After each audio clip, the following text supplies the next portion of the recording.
Bismillahirrahmanirrahim. Assalamualaikum warahmatullahi wabarakatuh. Halo semua, apa kabarnya nih?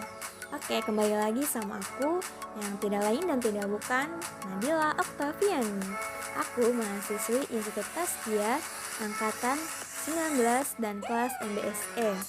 Pada video kali ini, aku bakal jelasin tentang ujian tengah semester mata kuliah Mikroekonomik 1. Adapun dosen aku pada kali ini yaitu Ibu Happy Febrina. Selamat menyaksikan.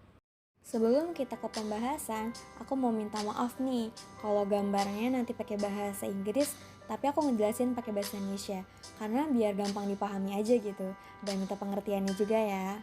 Oke, kita ke pertanyaan yang pertama.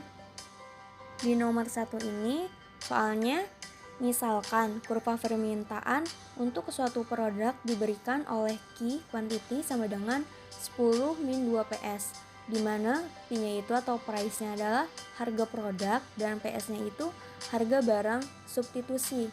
Dan harga barang substitusinya itu adalah 200. Kita ke bagian yang A. Misalkan P-nya sama dengan 100. Berapakah elastisitas harga permintaan dan berapakah elastisitas harga silang dari permintaan? Oke, kita langsung jawab ya. Yang pertama, kita perlu menemukan jumlah yang diminta pada harga 100-nya. Maka P sama dengan 10 min 2 dikali 1 ditambah 2, maka hasilnya 10. Dan elastisitas harga permintaannya itu menjadi P per Q delta Q per delta P. Tadi delta Q-nya kan 1 dan delta P-nya 10. Jadi 1 per 10 dikali min 2 sama dengan min 2 per 10 dan hasilnya itu min 0,2. Dan elastisitas harga silang dari permintaannya itu PS per Q. Delta Q per delta PS. Delta Q-nya itu 2 kan, terus delta PS-nya itu 10. Jadi 2 per 10 dikali 1, maka hasilnya itu 0,2. Itu bagian yang A-nya. Dan bagian B-nya ini, misalkan harga barang P-nya itu menjadi 200. Dan sekarang berapa elastisitas harga permintaan dan berapakah elastisitas harga silang dari permintaan? Kita jawab.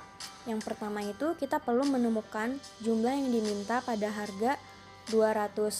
Maka P atau price-nya itu sama dengan 10 min 2 dikali 2 ditambah 2, maka hasilnya 8. Dan elastisitas harga permintaannya menjadi P per Q delta Q per delta P sama dengan delta Q-nya itu 2, delta P-nya itu 8. 2 per 8 dikali min 2 sama dengan min 4 per 8, maka hasilnya min 0,5.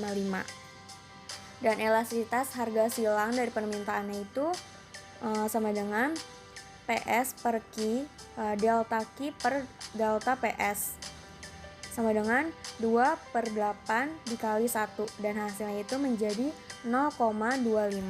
Itu bagian D. Maka selesailah pertanyaan yang pertama.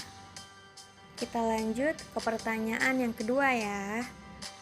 Di nomor 2 ini pertanyaannya, misalkan permintaan gas alam tidak elastis sempurna, apa efeknya jika ada dari gas alam dan bagaimana kontrol harganya? Jadi aku jawab, jika permintaan gas alam itu tidak elastis sempurna, maka kurva permintaan itu vertikal dan konsumen itu akan menuntut hal yang sama kuantitas terlepas dari harga tersebut. Dalam hal ini, maka pengendalian harga itu tidak berpengaruh pada jumlah yang diminta, akan tetapi masih menyebabkan kekurangan jika kurva penawaran miring ke atas dan harga yang diatur ditetapkan di bawah clearing pasar harga.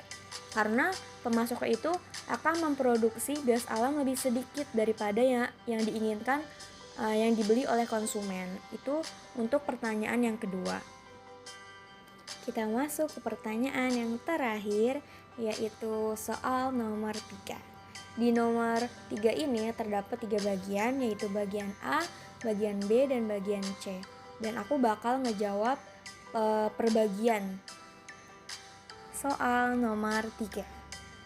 Di nomor 3 ini kita disuruh gambarkan kurva indifferent yang mewakili preferensi individu berikut untuk hamburger dan minuman ringan. Tunjukkan arah di mana kepuasan individu atau utilitas meningkat. Bagian A-nya, Joe memiliki preferensi cembung dan tidak menyukai hamburger dan minuman ringan. Aku jawab, karena si Joe itu tidak menyukai kedua barang tersebut, maka rangkaian kurva indifference-nya itu akan ditekuk ke dalam ke arah asal, bukan keluar. Seperti dalam kasus normal, di mana lebih banyak lebih disukai daripada lebih sedikit.